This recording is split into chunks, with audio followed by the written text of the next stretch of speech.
తెలంగాణ రాష్ట్రంలో భారీ వర్షాల కారణంగా స్కూళ్లకు సెలవులు ప్రకటించారు. ఓన్లీ కొన్ని జిల్లాల్లో మాత్రమే.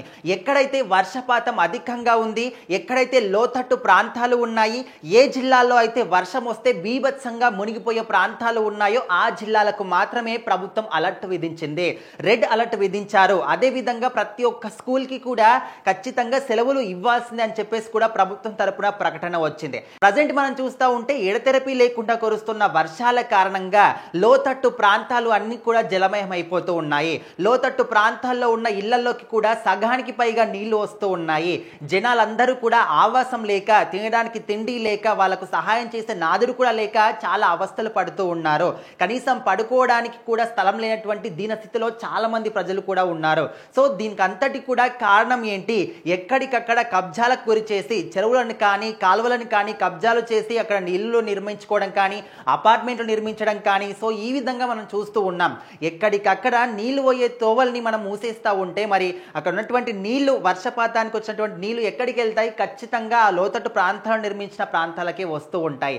సో ఏదేమైనప్పటికీ ఇటు వరంగల్ కావచ్చు, హన్మకొండ, అదేవిధంగా జనగాం, యాదాద్రి, మహబూబ్ నగర్ ఈ జిల్లాలకి, ఈ 5 జిల్లాలకి మాత్రం ప్రతి ఒక్క స్కూల్కి కూడా సెలవులు ఇవ్వాల్సిందే 5 రోజుల పాటు అని చెప్పేసి ప్రభుత్వం చెప్పారు. ఎందుకంటే ఈ 5 జిల్లాల్లో కూడా వర్షపాతం అధికంగా ఉంది. అంటే అన్ని ప్రాంతాల్లో కూడా వర్షపాతం ఉంది, కానీ ఇక్కడ మోస్తరుకి అతి మోస్తరు వర్షాలు కూడా కురిసే అవకాశం ఉందని చెప్పేసి ప్రభుత్వం అయితే ఈ 5 జిల్లాలో ఉన్నటువంటి ప్రతి ఒక్క స్కూల్కి కూడా 5 రోజుల పాటు సెలవులు ప్రకటించడం జరిగింది. అండ్ హైదరాబాద్ చుట్టుపక్కల ప్రాంతాల్లో కూడా సెలవులు ఇచ్చారు. కాకపోతే కొంచెం తక్కువగా వర్షపాతం ఉండడం వల్ల హాఫ్ డే వరకే స్కూల్స్ ఉంటాయి, మధ్యాహ్నం వరకే స్కూల్స్ ఉంటాయి. ఆ తర్వాత స్కూల్స్ ఖచ్చితంగా మూసివేయాల్సిందే పిల్లలకి. ఎందుకంటే ఇక్కడ వర్షం కారణంగా మనం చూస్తూ ఉన్నాం, హైదరాబాద్ ప్రాంతాల్లో చాలా లోతట్టు ప్రాంతాలు కావచ్చు, అదేవిధంగా చాలా ఇల్లులు కూడా మునిగిపోతూ ఉన్నాయి. వర్షాల కారణంగా, ఈ వర్షపు నీళ్ల కారణంగా వాహనాలు కానీ, కార్లు కానీ, మనుషులు కూడా కొట్టుకుపోతున్న సందర్భాలు మనం చూస్తూ ఉన్నాం. సో చిన్నపిల్లలు ఎక్కడ ఏ విధంగా నడుస్తూ వెళ్తూ ఉంటారు, అందరికి కూడా వాహన సౌకర్యం ఉండదు, అందరికి కూడా బస్ సౌకర్యం ఉండదు. సో అందుకోసమని వాళ్ళకి ఎక్కడ ప్రమాదం జరుగుతుందని చెప్పేసి ఇక్కడ ప్రభుత్వం తరపున అయితే ఇలాంటి రూల్స్ అయితే పెట్టారు.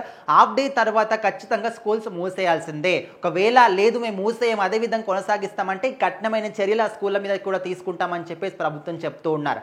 అదేవిధంగా ఎక్కడైతే రోడ్లు లోతట్టు ప్రాంతాలు ఉంటాయి, ఎక్కువగా నీటి నిల్వలు ఉంటాయో, అండ్ ఎలక్ట్రిక్ స్తంభాల దగ్గర కూడా కొంచెం దూరంగా నడవండి అని చెప్పేసి కూడా కొన్ని జాగ్రత్త సూచనలు కూడా చెప్తూ ఉన్నారు.